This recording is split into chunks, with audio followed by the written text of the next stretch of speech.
Bonjour à tous, j'espère que vous allez bien. Alors aujourd'hui, on va véritablement tester cette nouvelle climatisation mobile de la marque EcoFlow qui peut être chargée par batterie si l'on veut et rechargée par le solaire dans un camping-car. À savoir que mon camping-car, c'est un camping-car de 7 mètres. Donc si vous voulez transposer en termes de volume par rapport au vôtre.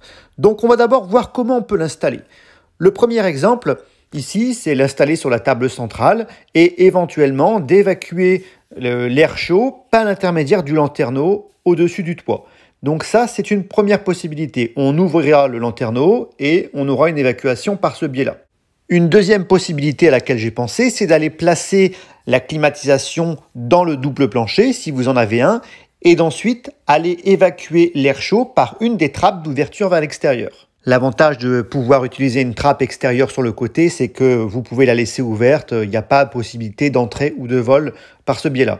Une autre possibilité, c'est d'utiliser un placard sous la partie literie. Vous voyez, ça passe très bien, il n'y a pas de souci. Vous pouvez également l'arranger, voire l'utiliser à cet endroit-là, ça ne posera pas de souci.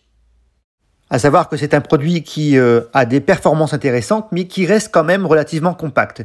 Et vous voyez par exemple ici, au niveau du poste de conduite, on peut très bien la placer également entre les deux sièges à l'avant. Mais pour le test d'aujourd'hui, j'ai préféré installer la climatisation dans la soute arrière du camping-car. Donc nous allons placer la climatisation au niveau de la soute et j'ai la chance d'avoir une trappe d'accès cellule, vous voyez. Donc je vais profiter de cette trappe de service pour faire passer ma gaine qui va ramener de l'air frais dans toute la cellule. Donc voilà, ça a été bien pensé. Je vais juste déclipser la trappe de service. Et puis ensuite, je vais raccorder ma gaine. Donc le principe en fait, c'est même pas un quart de tour en fait. Il y a un système de verrouillage qui va permettre une stabilité de la gaine sur le climatiseur. Ça ne peut pas bouger, il n'y a pas de souci. Et ensuite, on va déplier de la longueur souhaitée la gaine. C'est assez rigide, donc on peut donner à cette gaine l'angle que l'on souhaite, même plusieurs angles si l'on veut, en fonction de la géométrie de votre installation. Voilà, et une fois posée, si on veut être puriste, on pourrait également étanchéifier cette petite trappe pour éviter d'avoir des remontées d'air chaud, mais c'est vraiment anecdotique. De l'autre côté, partie cellule, on va aller récupérer cette gaine. Donc elle se situe en fin de compte en dessous d'un marchepied, vous voyez, donc on va ouvrir en deux parties le marchepied. Et on va pouvoir récupérer la gaine, on la tire, donc il n'y a pas de souci, on peut l'étirer, c'est flexible. Et on va la laisser dépasser suffisamment pour acheminer l'air frais dans la partie cellule du camping-car. Donc vous voyez, cet exemple est assez sympa parce qu'on ne va pas du tout être encombré ni par le climatiseur, ni par cette gaine quand on va vivre à bord du camping-car. Donc actuellement, dans le camping-car, il fait 26 degrés, donc on va partir de ce point de départ-là.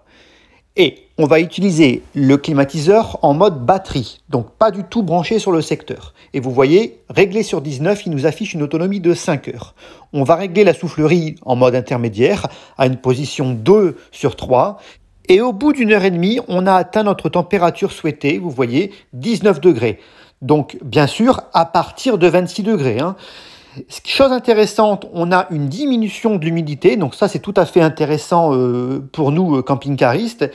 Et par contre, on n'aura pas du tout de détérioration de la qualité de l'air, comme vous voyez ici sur le graphique. Bien sûr, il faut préciser que pour ce test, on est parti de 26 degrés, donc on a une induction, et qu'une fois que la température est stabilisée à 19-20, on aura une autonomie bien plus longue. Et puis aussi, on est sur batterie. Peut-être que les performances sont un petit peu meilleures en étant rechargées directement sur le secteur à 230. Pour augmenter les performances, vous pouvez, si vous le souhaitez, placer des gaines qui permettent soit d'aspirer de l'air depuis l'extérieur ou soit d'évacuer l'air chaud vers l'extérieur. C'est optionnel, mais vous pouvez le faire. Pour prolonger l'autonomie du climatiseur, vous pouvez également lui raccorder une batterie autonome de type EcoFlow. Vous pouvez en mettre d'autres si vous le souhaitez. Donc là, directement, on alimente l'EcoFlow soit sur ses prises CA à l'extérieur ou soit via le port latéral. Et puis également, vous pouvez utiliser la recharge solaire que vous pouvez appliquer soit sur cette batterie nomade ou soit directement sur la batterie du climatiseur. On a un port d'entrée solaire. Donc de façon imagée, en fait, vous allez produire du froid dans votre camping-car grâce au soleil. Donc pour cela, en fait, vous pouvez utiliser ce petit câble en fait qui est hybride. Vous avez cette partie qui s'appelle XT60 qui va vous permettre soit de vous brancher sur la batterie solaire ou soit directement sur le climatiseur. Et de l'autre côté de ce câble, vous avez des fiches que l'on appelle MC4 et qui vont se clipser tout simplement sur un panneau solaire rigide ou alors un panneau souple de voyage. Pas de risque de faire de bêtises, on a toujours une fiche mâle et une fiche femelle avec des détrompeurs. Donc, voyez ici, j'ai branché mon panneau de voyage, mon panneau photovoltaïque directement sur le climatiseur avec l'entrée XT60. Et là, ici, mon climatiseur est en train de se recharger. Et donc, de la même manière, au camping, dans vos fourgons, dans vos camping-cars, vous pouvez également utiliser votre batterie solaire si vous en avez une pour recharger votre climatisation à la fois par le solaire et par votre batterie nomade. Donc c'est un montage qui est tout à fait intéressant, qui va prolonger l'autonomie du système. J'espère que vous avez apprécié cette vidéo. La prochaine fois, on testera cet appareil avec sa fonction chauffage qui va vous permettre de vous chauffer lors de vos vacances d'hiver, par exemple au ski. Donc je vous dis à très bientôt. N'hésitez pas à vous abonner et je vous souhaite une bonne journée.